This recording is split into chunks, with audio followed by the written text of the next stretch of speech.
Assalamu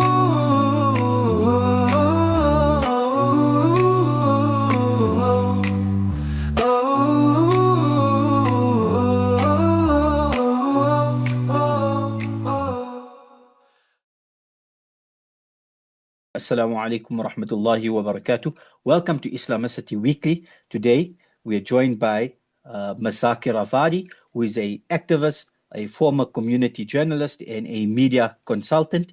And she will be joining us, inshallah, for the very important discussion about Nelson Mandela and his legacy in South Africa. We will be discussing and interrogating, is the Mandela legacy, as great as it is it still relevant to South Africans today, 31 years after the end of the apartheid and the ushering in of a new democratic South Africa? Welcome, Zaakirah. Assalamu alaikum and Jazakallah khair for hosting me on your show. Zaakirah, you've had the experience, or over many years of being an activist, to have met Nelson Mandela during your lifetime. You've also previously, served in various community organizations that would have been inspired by, the Madiba magic. Can you tell us a little bit about that? I first met Nelson Mandela when I was really young. My parents had taken my siblings and I to visit him.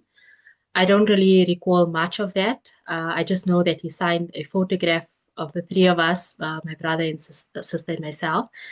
And that's something that we still have today. My second and third meeting with Nelson Mandela were very interesting. On the second occasion, I think he had opened up the Ahmed Timol School in Azadville. It was the renaming of the school. And that was quite an important moment for that particular community. And I think just in recognition of the role of Ahmed Timol to the South African struggle as well. And the third occasion would have been when the ANC Lenasia branch had invited him to Lens to speak. And him together with Albertina Sisulu and others were honored for their role in the struggle against apartheid. And I recall going to the back of the stage, and there were a couple of other children along with myself there. And Mandela had a conversation with us and wanted to know what we wanted to become when we grew up. I initially said I want to be an artist, and then later went back to him and said that I'm changing my mind. I intend to become the president of South Africa. Uh, and I'm still caught somewhere between the two of those at the moment. I think both, sometimes leaning towards the creative side of things, and at other times towards a more activist mentality. And those were the three occasions. I do recall seeing him on one other occasion, and that was when he again visited Lenasia. But there he just addressed the audience and then left a little bit early. But I think all of those periods, at least those that I remember, remain with me, and I do treasure those memories. So, coming out of an activist movement, having actually met him, 3 or 4 times in your lifetime, but you would have been, let's say, in activist circles that were in many ways inspired by the Madiba magic, about the idea of community organization, people, rubbing shoulders with people who actually fought against apartheid, whether they were part of various trade unions, whether they're part of political formations. You would have met former MK, operatives, and many of them might have had close association with Mandela. So, for yourself, coming from that type of a background, when you hear about, Nelson Mandela Day, every year celebrated on the 18th of July, which is, where we are right now, this year, does the day hold any, type of like meaning and significance to you? Because what I've been observing is that Nelson Mandela Day seems to become something that's kind of performative. I'd like to reflect perhaps a little bit later on my time at the Ahmed Kathrada Foundation. In particular, some of the conversations about Nelson Mandela that Ahmed Kathrada, his fellow Robben Islander, would have shared with the number of staff and young people that were there at the time. But coming back to your question, particularly about Mandela Day, I think that marking particular days in commemoration of certain individuals or in commemoration of their legacies are important markers of history. So it's important to remember the individual. It's important to remember their contribution.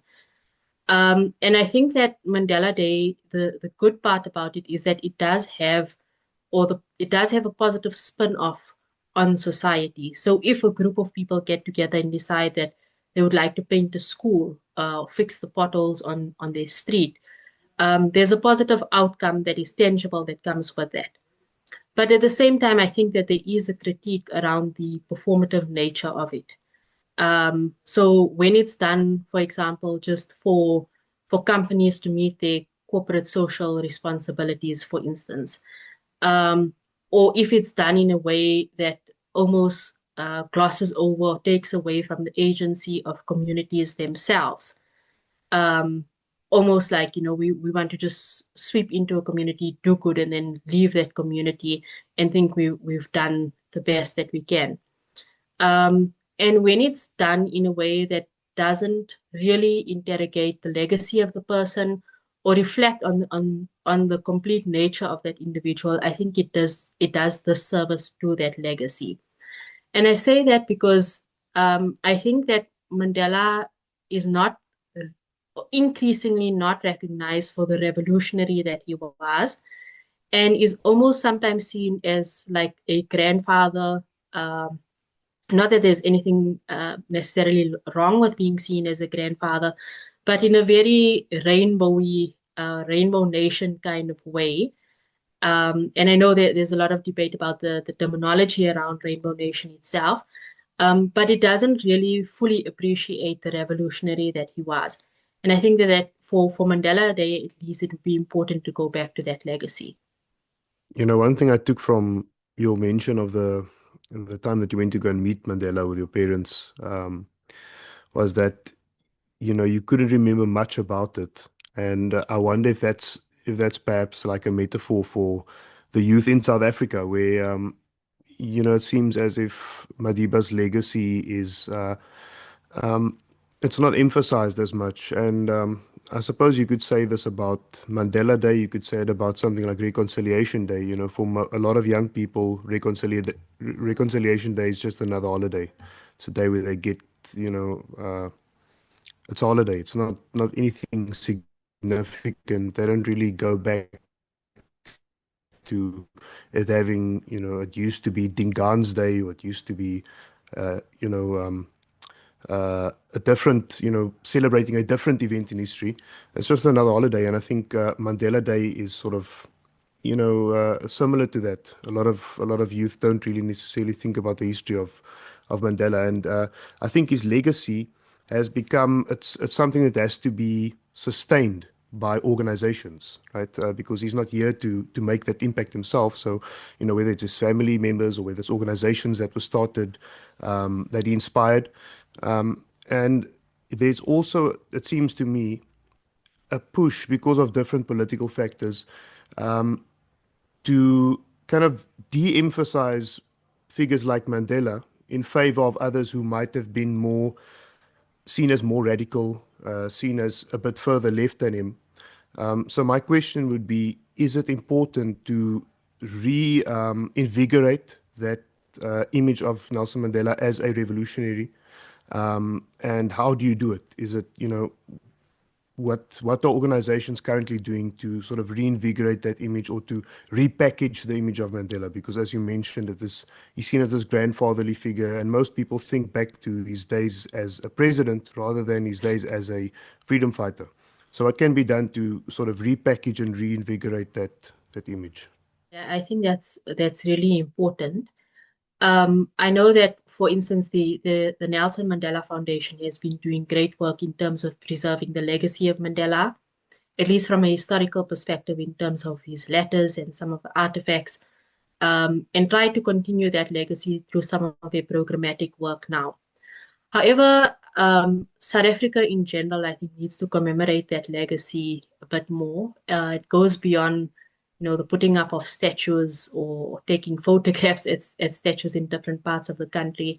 It goes beyond museums and archiving of history work, but it's almost looking at what were the principles, the strategies, and the tactics that were employed by Mandela and those activists that served with him during that period, and whether those tactics, strategies, and perhaps even some of those principles remain relevant today. And that can be employed in any sense. So if you take, for instance, the issue of non-racialism in South Africa, we are now 3 decades into democracy.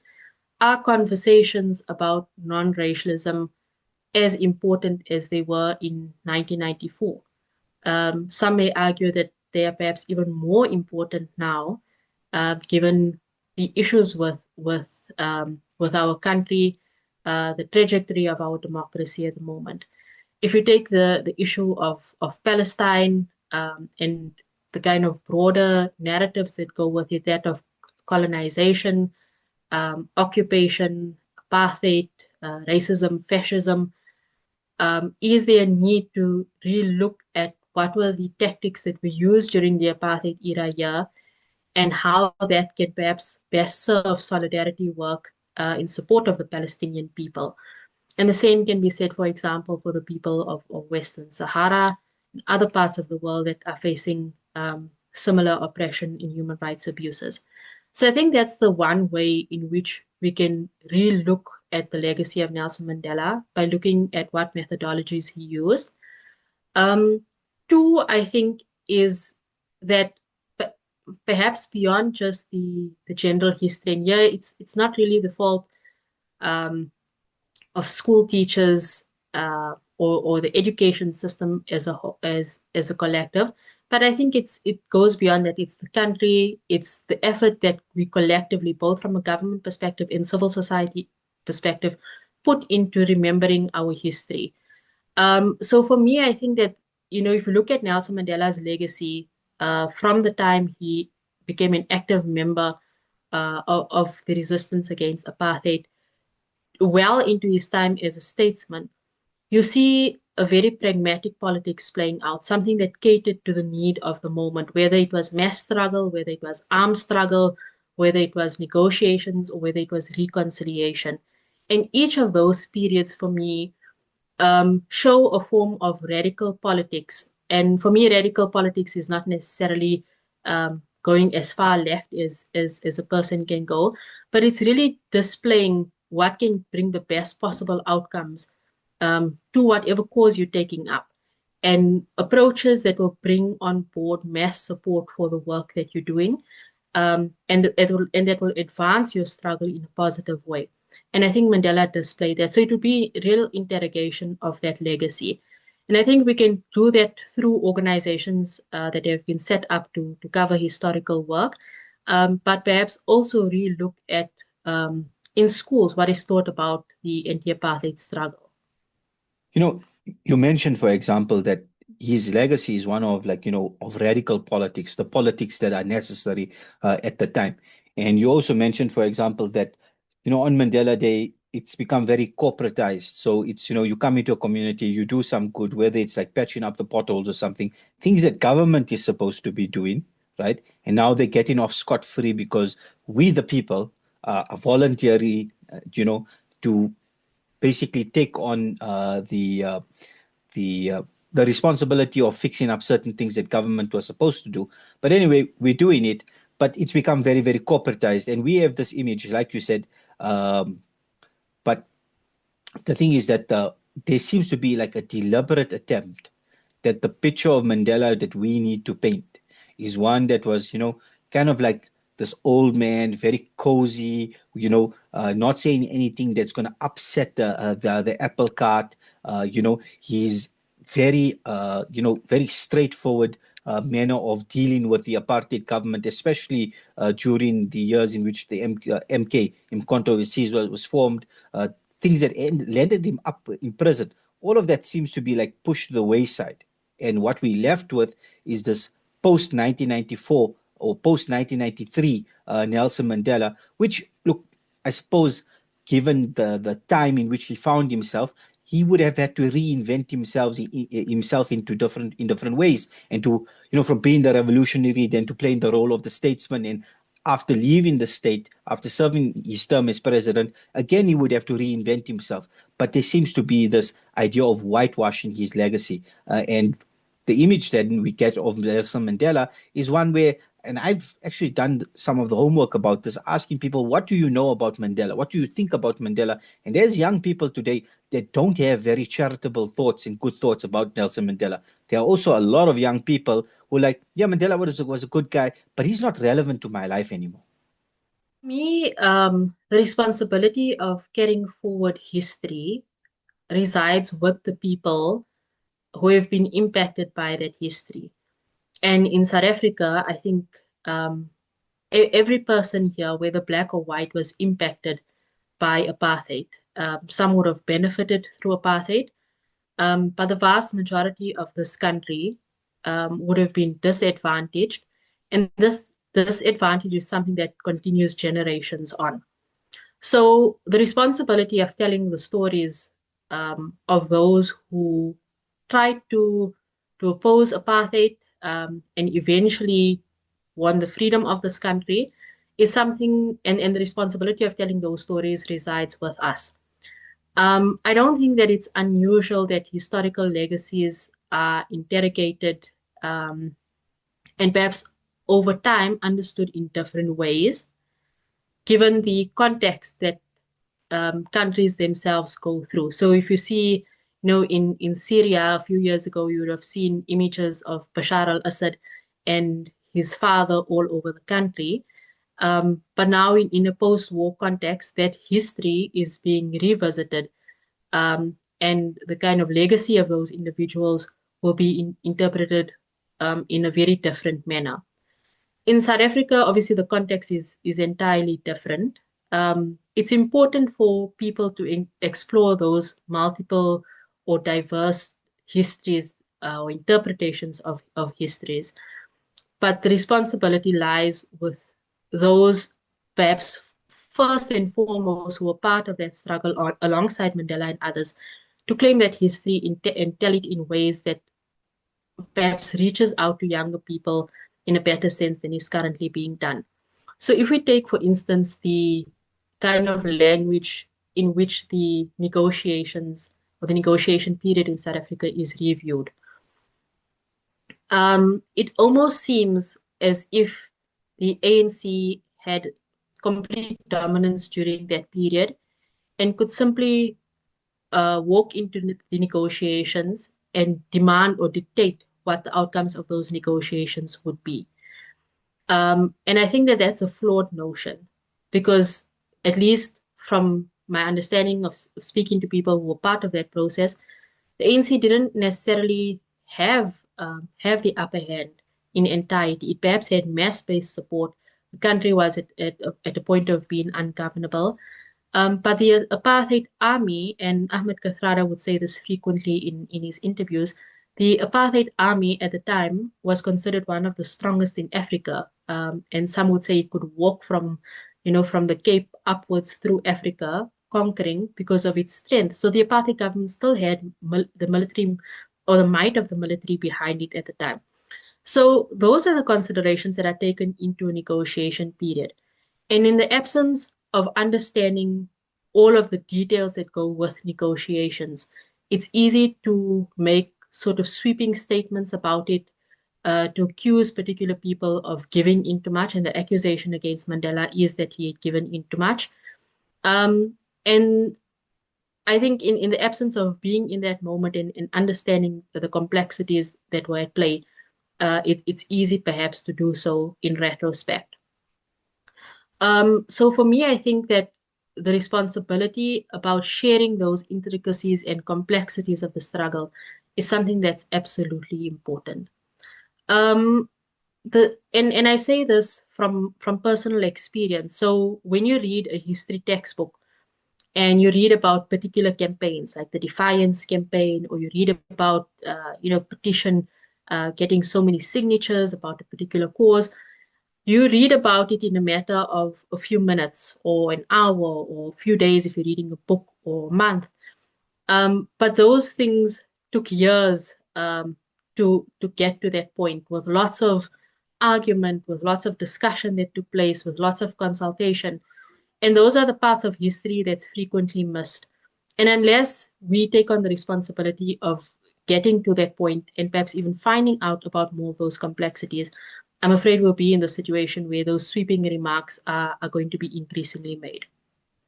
Zaakirah, this is now a complete pivot from what you've just said, but it's I'm just asking questions as they cross my mind, and one of these is looking at, for instance, interactions between President Ramaphosa and Trump, where he went over to Washington because of the AfriForum issue, and he was completely ambushed, and you get a sense of disrespect, and I mean the Trump presidency in the United States is exceptional in many ways because he seems to have dispensed with the traditional decorum that's befitting of presidents and diplomats. But nevertheless, it seems that when Nelson Mandela was president, he was someone who was very widely revered, and that's even before the 46664 sort of commercialization of his image.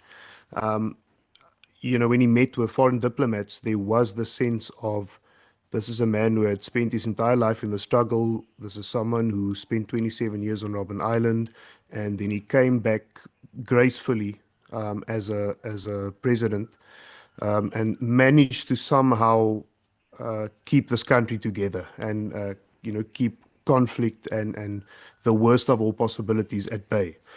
So there was this kind of sense of reverence attached to him. And do you feel that the further we get away from our past, the further we move away from 1994, the more difficult it becomes for a South African president to actually cash in on that kind of reverence and that kind of respectability? Is it difficult for South Africans to recapture that kind of global respect if we don't have something like apartheid to be fighting against? How do South African politicians, in terms of geopolitics, how will a future South African president regain that kind of respect? I think respect is gained based on action and the ability to maintain a moral cause. So, within South Africa, in particular, any leader that wants to cash in on Mandela's legacy, for lack of better terms, would need to demonstrate their ability to serve the best interests of the people of South Africa, not party political interests, not personal interests, but really what would best serve the population. And in South Africa, we know that there are so many challenges at the moment, from crime to corruption, extreme poverty and unemployment. And those are the things that any leader would need to deal with to gain respect here. Internationally, I think that respect is gained through steering and staying the moral course.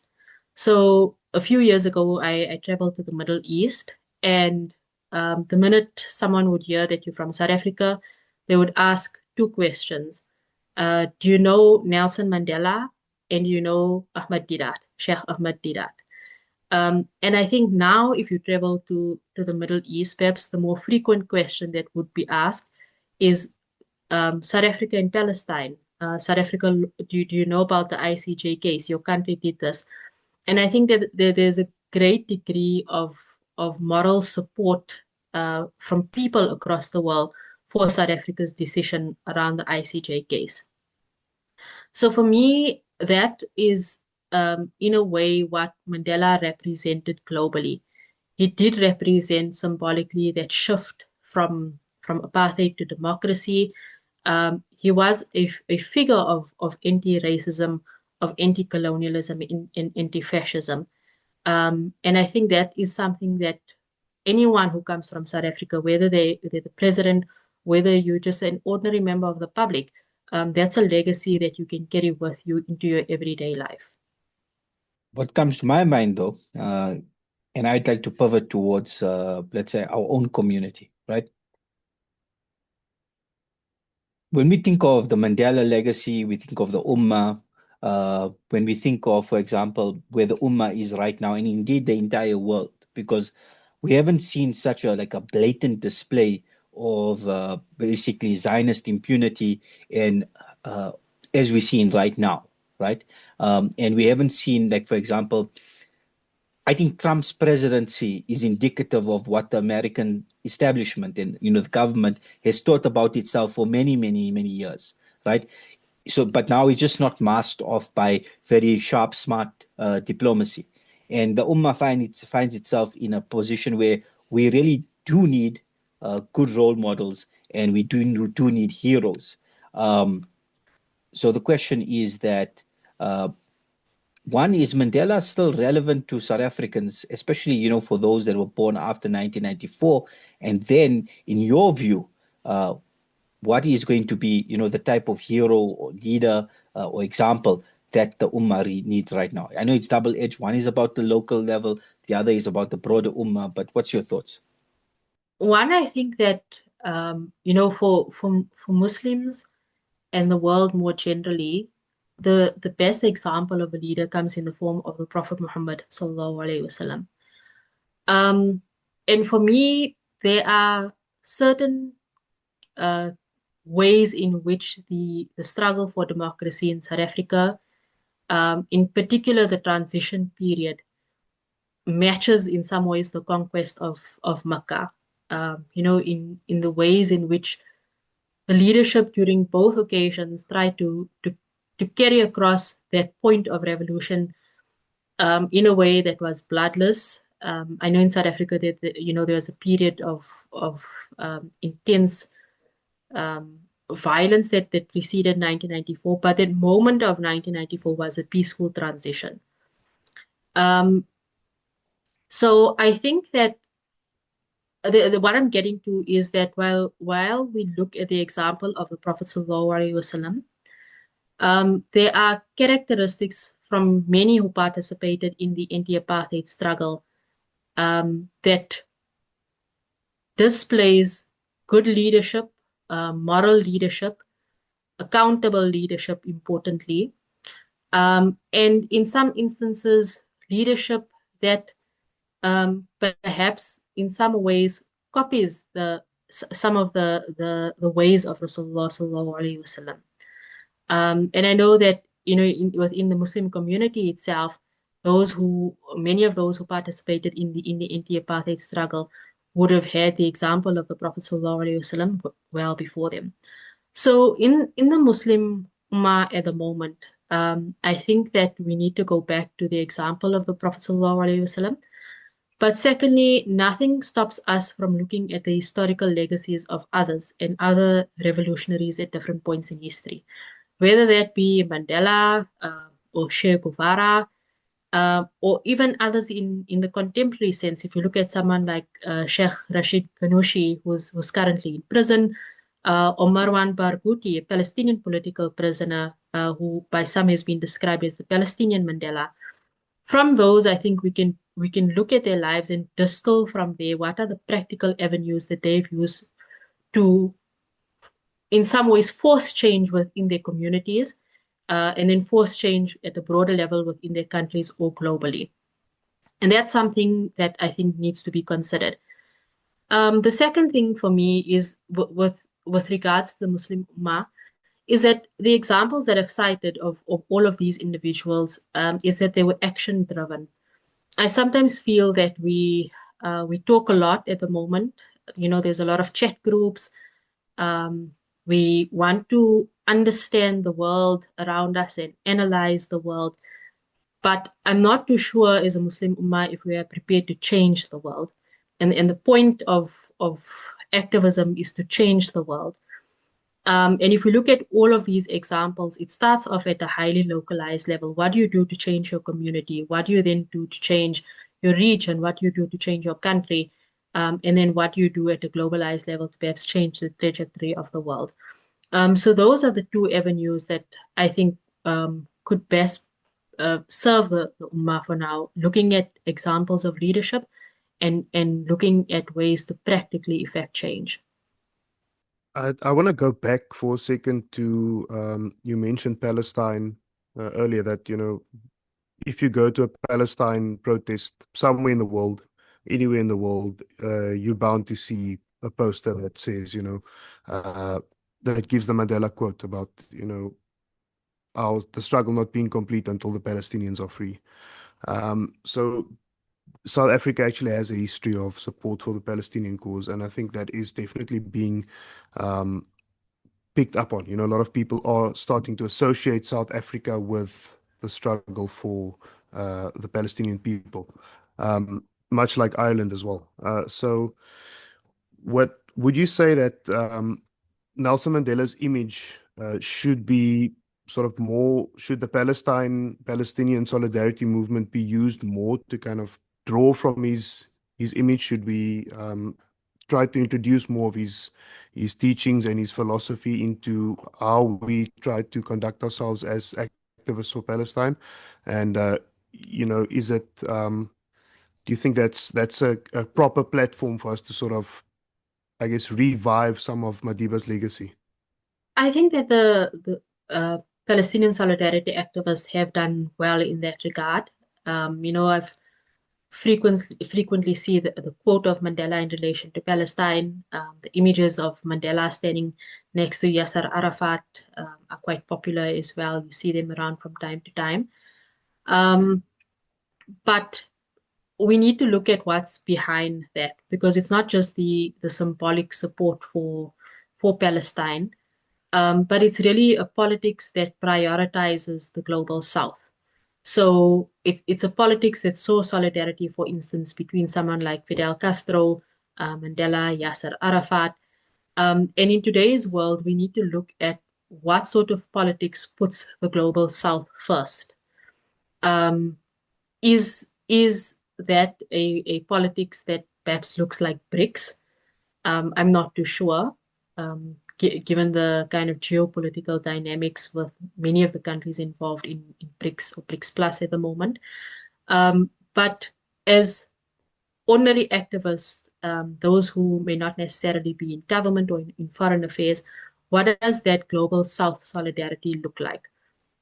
So how do we work, for example, with activists in Brazil, activists in India that are coming um, under strain in relation uh, to the politics that's unfolding there?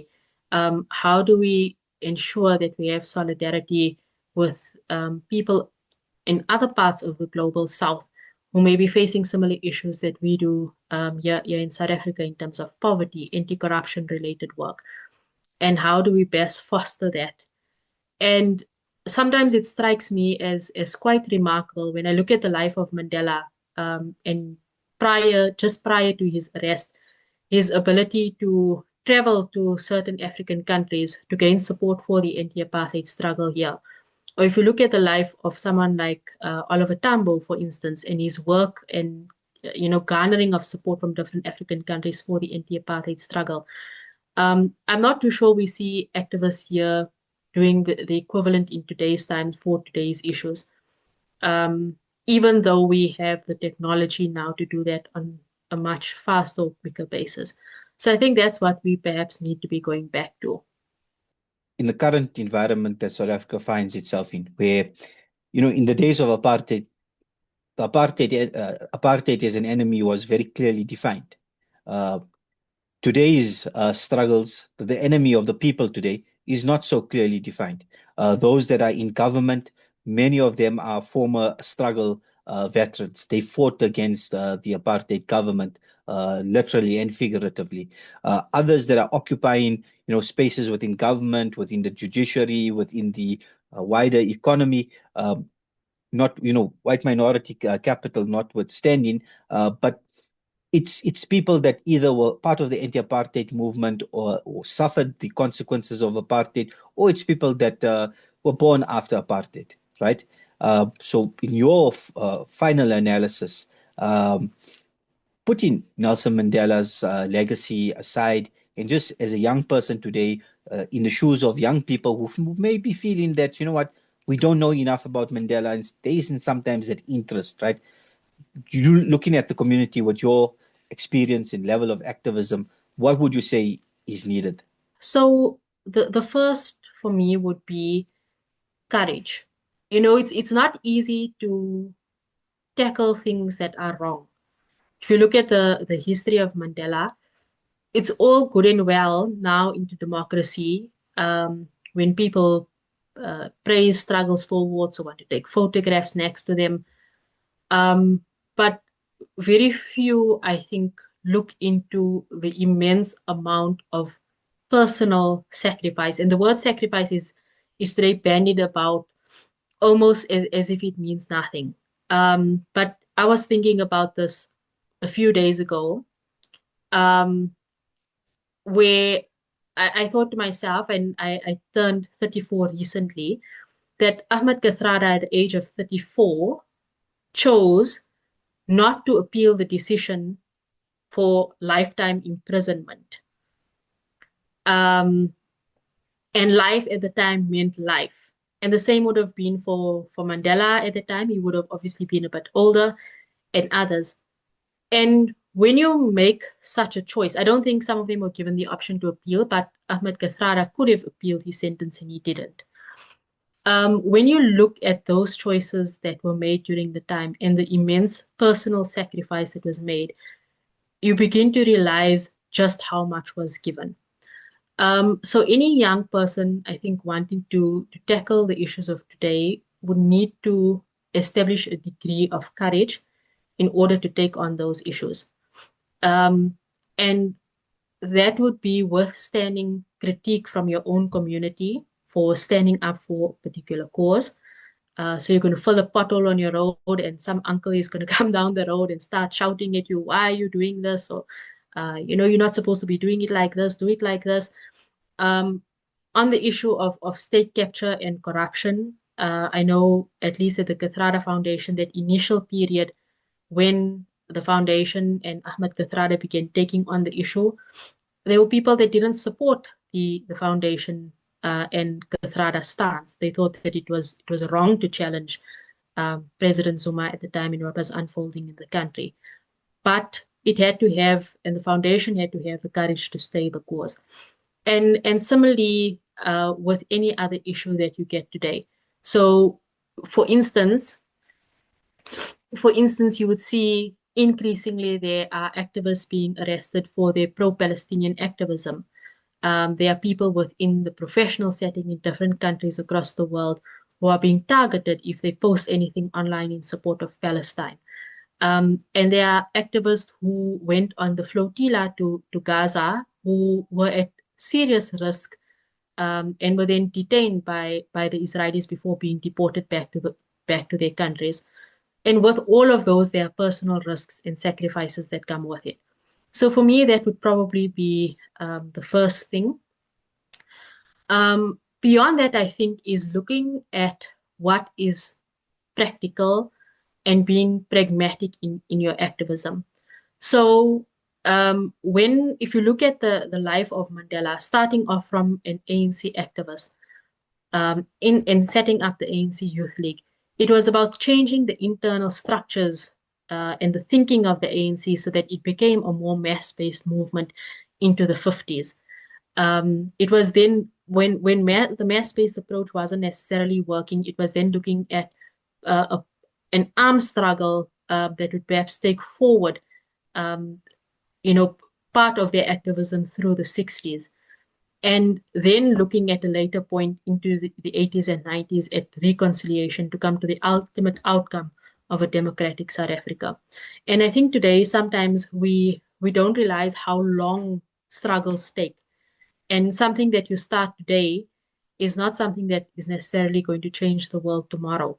It will take years and sometimes more in order to do so. And that's something that would need to be considered. Zaakirah, Jazakallah khairah, for sharing your time, your thoughts, and your reflections with us, about, this important topic about South Africans, the legacy of Mandela, the necessary actions and attributes and qualities that activists around the world will need to imbue and cultivate, going forward in an attempt to change the world, and also the necessary things that the Ummah itself needs to do in the situation in which we find ourselves to actually contribute towards the revival of the Ummah and ensuring that many, many Muslims around the world are not living under the yoke of oppression and are actually moving towards changing the world for the better, for the sake of Allah subhanahu wa ta'ala. So we thank you so much for your time and we look forward to engaging you again in the future, inshallah. Jazakallah khairah.